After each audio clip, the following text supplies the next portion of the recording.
it's Addie Kelzer with Urban Fitness Twin Cities, and today I want to share a stretch for the outside of the thigh and hip that might look pretty similar to something that you already have in your stretching routine, which is butterfly stretch. So butterfly is where the soles of the feet are together and we're allowing the knees to fall out to the side. Gravity is kind of pulling on them, and this is our inner thigh stretch, typically how people set up for it. What makes it an outer thigh and hip stretch is when we push the feet farther away from the body, so we've got more of an open diamond, and we can get out of that inner thigh. So a couple tips about form as you do this one would be, first and foremost, we want to sit with a nice tall spine.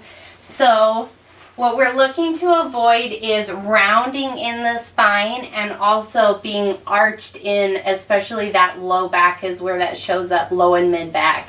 So a couple things to get away from those two positions and to elongate is, if you cannot sit in butterfly with a straight spine and you have to be kind of rounded just in order to get into this position, it's a really simple fix.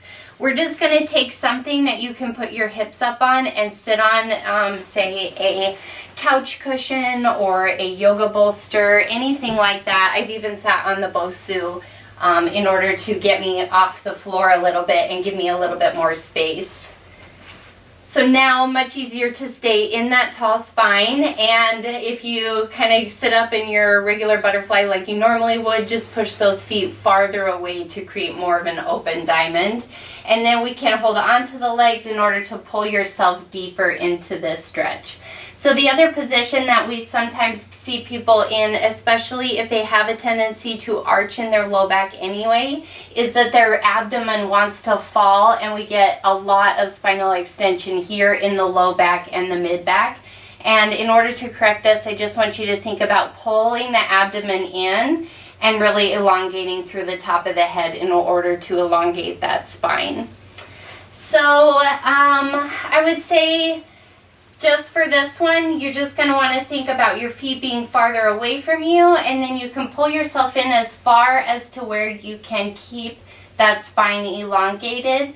And if you notice for yourself that one of your legs does not fall as much as the other because of flexibility on that side, I just want to caution against kind of leaning away from that side. Do your best to come down the center so that the leg that is tighter is still going to get as much of a stretch that's more needed usually on that side. So we'd love to hear your feedback on this video. If butterfly with your feet farther away from you was helpful to add into your outer thigh and outer hip stretching repertoire. And as for all stretching especially, just remember that getting some done is better than none.